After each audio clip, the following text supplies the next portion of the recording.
Ashama daawwattoota keenya kabajamoo jaallatamoo qophiin har'a isiniif qabannee kan duras viidiyoo isaa kan hojjennedha jechuudha. Monteejii Gooldii irratti wantoota sirreeffama godhame keessaa tokko isinitti argisiisuudhaaf viidicha kana qabannedha jechuudha. Keessattuu VIP fi activity keessattuu activity kana irratti jechuudha. Akkuma argitanitti kan gurguramudha jechuudha. Irra deebiidhaan kan jalqaba gurguramu kun kan jechuun fakkeenyaaf piraayisiin isaa 500 guyyaa keessatti jiru guyyaa tokko keessatti jechuudha. Deelii 700 kan argamudha jechuudha. Fine Gold Plan 1 jedhama jechuudha. Isa kana irrattis akka hirmaattaniif jechuudha. Kana jechuun activity irratti hundi isaa jechuudha. Productiin hundi isaatu guyyaa tokko jedha jechuudha. Kan biraa VIP dha. VIP'n kunis akka guyyuma 3 jedha jechuudha. Stabiliin akkuma beekamu kan duras namoonni hedduun stabilii bitanii eegaa jiru.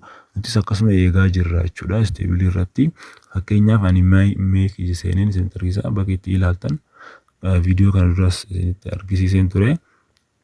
Orderii kana seennee jechuudha. Orderii kana keessaan guyyoota isaa ilaallaa jechuudha. Kunooti isa kana diiteeyiliidhaan keessa gabbuune guyyaa inni seenutti ilaallaa jechuudha. Kanaaf haala kanaan start productionii nuti bitannee ilaaluu dandeenya. Inni biraa withdrawaliin jechuudha guyyaatti kan argamudha. Kana jechuun tiimii keessan guddisuudhaan jechuudha. Fakkeenyaaf tiimii keessan irratti liinkii keessan fayyadamuudhaan sheer gochuudhaan kunoo liinkii keessan kana jechuudha. Sheer gootanii fayyadamuu qabdu.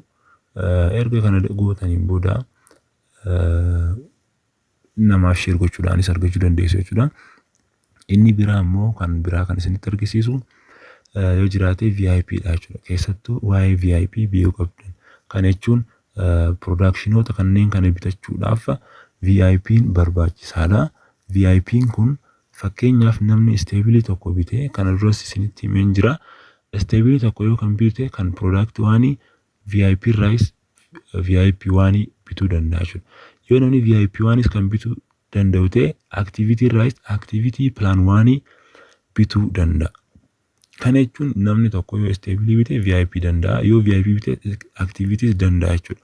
Kanaaf sadeentu kan wal qabatudha. Kanaaf erga sadeen xumuramees inni lammaffaas akkasuma gad deemaa jira.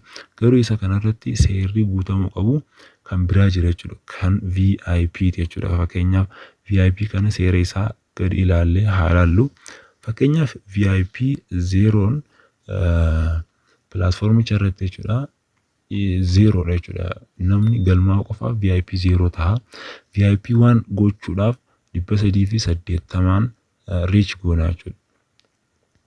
Dirqama reach erga ta'een booda 380 VIP 1in nuuf kennama jechuudha. Akkasuma VIP 2nis 5,500 ta'a jechuudha. VIP 2tti darbuudha jechuudha. Bronziidha jechuudha. Inni akkasuma VIP 3 jechaa deema waan ta'eef haga VIP 2tti deema jechuudha. Akkasumas gadii sanattis qaba waan ta'eef haala kanaan VIP'n hedduu takka xiqqashoo nama rakka waan ta'eef VIPdhaan kanaafu isinis akka itti hojjettan namoonni sadeen kanarraa tokkoon isaa bitannaan gahaadha jechuudha. Maaliif fakkeenyaaf stabilii irraa 380 yoo ta'e VIP irraas akkasuma 380 yoo ta'e 627 guyyoota 3 keessatti jechuudha. Akkasumas activity irraa immoo fakkeenyaaf 500 yoo kan bitamu ta'e 700 jechuudha. Kanaaf bu'aan nuti recharge goone kun jechuudha. Kan maal ta'udha jechuudha. Baalaansii ta'a jechuudha. Akkasuma stabiliin yeroo kan seentee guyyaa isaa eeggatee yoo kan seentee profitable ta'a jechuudha.